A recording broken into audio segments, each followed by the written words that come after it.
সংগ্রামী ভাইরা, জাতীয় নির্বাচনের আগে গণভোটের বিষয়ে আপনারা কি বলেন?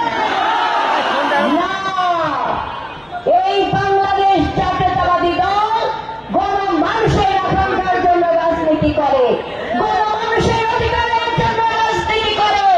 এ দল কখনো পিছিয়ে যাবে না অধিকার প্রতিষ্ঠার সংগ্রামে ভাইরা।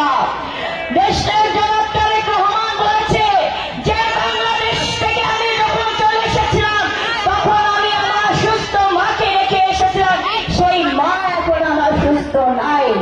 তিনি বলেছেন আমি একটা ঘর রেখে এসেছিলাম, যে ঘরে আমার মায়ের 40 বছরের বিবাহিত জীবন, যেখানে আমাদের শৈশব কেটেছে, কৈশোর কেটেছে, যেখানে আমাদের সন্তানরা জন্ম নিয়েছে, সেই ঘর ফ্যাসিবাদরা ভেঙে দিয়েছে। তিনি বলেছেন আমি আমার ভাইকে রেখে এসেছিলাম, সেই ভাই এখন আমাদের কাছে নাই। তাই তারেক রহমানের হাজারো হাজার শপথ করুন, সকল ষড়যন্ত্র রুখে দেব, দেশের মানুষের অধিকার প্রতিষ্ঠা করব, সকল ষড়যন্ত্র রুখে দেব, তারেক রহমানের হাতকে শক্তিশালী করব। কি শপথ করবেন না? হাত তুলে বলেন, তারেক রহমানের ভাই না, রাজপথ ছাড়ি না, সমাজের ভাই না, রাজপথ ছাড়ি না।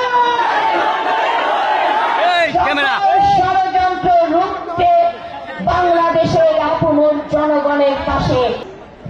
সংগ্রামী ভাইরা, আপনারা অনুষ্ঠানের প্রথমে অ্যাডভোকেট শাহীন রহমানের মুখ থেকে যে প্রতিবাদ্য বিষয় আলোকপাত হয়েছে, সেই প্রতিবাদ্য বিষয়ের মাধ্যমে শহীদ প্রেসিডেন্ট জিয়াউর রহমানের গড়া যুবদল এবং তারুণ্যের যে ভাবনা এবং সংগ্রাম নিয়ে প্রত্যয় নিয়ে যুব সমাজকে তিনি এগিয়ে নিয়েছেন, সম্ভাবনাময় দ্বার হিসেবে তিনি গুরুত্ব দিয়েছেন।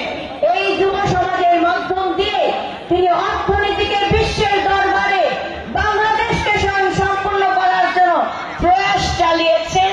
তার সেই দূরদর্শী রাজনৈতিক চিন্তা ভাবনা এবং যুব সমাজের কল্যাণে এবং উন্নয়নে তার যে যুগান্তকারী ভূমিকা আপনারা ইতিমধ্যে সকলে অবগত হয়েছে।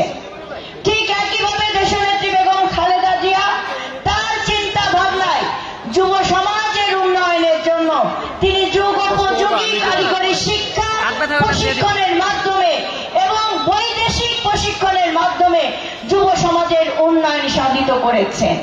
সংগ্রামী ভাইয়েরা, একটা সংগ্রামের পর আমরা আজকে একটি উন্মুক্ত পরিবেশে কথা বলতে পারছি, যে সংগ্রামের ইতিহাসে দেশনেত্রী বেগম খালেদা জিয়ার অপসীম সংগ্রাম, যে সংগ্রাম ইতিহাস হয়ে রয়েছেন দেশনায়ক জনাব তারেক রহমানের অপসীম নেতৃত্বের সংগ্রাম, যার নেতৃত্বে বাংলাদেশে প্রত্যেকটি রাজনৈতিক দল এবং মতের মানুষ গণতন্ত্র পুনরুদ্ধার এবং জনগণের অধিকার পূর্ণ প্রতিষ্ঠায় যেখানে ঐক্যবদ্ধ।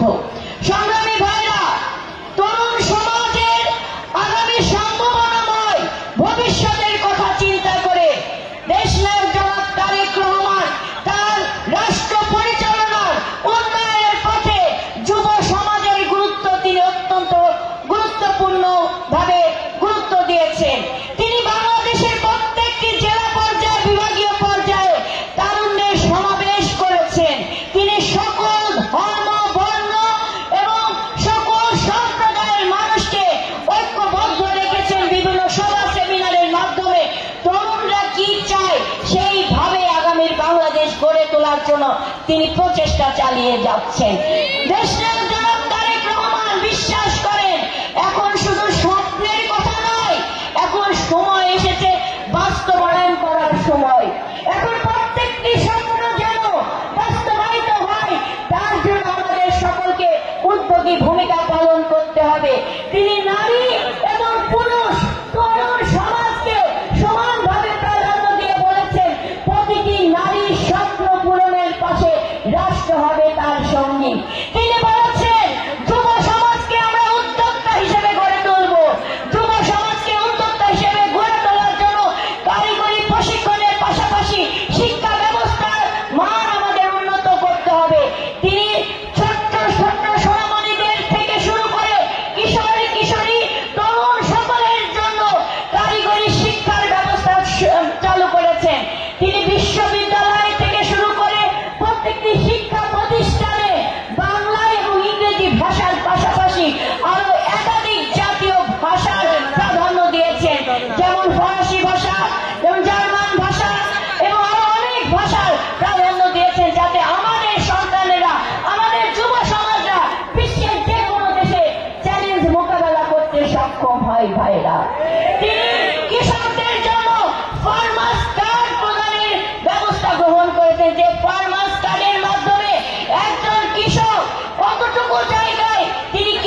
প্রত্যেকটি পরিবার অর্থনৈতিকভাবে স্বাবলম্বী হয়। তিনি মনে করেন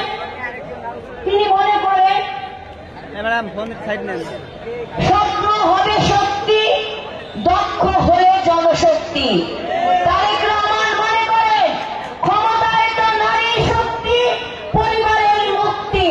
সংগ্রামী ভাইরা, আপনারা দেখছেন একটি ষড়যন্ত্র চারিদিকে বিস্ফোরণ করছে, পায়তারা করছে। আমাদের জাতীয় নির্বাচনকে প্রলম্বিত করার ষড়যন্ত্র। আপনারা কি মনে করেন এই ষড়যন্ত্রগুলো ছোটখাটো ষড়যন্ত্র? জাতীয়তাবাদের রাজনীতিকে ধ্বংস করে দেওয়ার ষড়যন্ত্র। সকল ষড়যন্ত্রের কেন্দ্রবিন্দু হচ্ছে তারেক রহমান কেন্দ্রের ষড়যন্ত্র। আমার সকল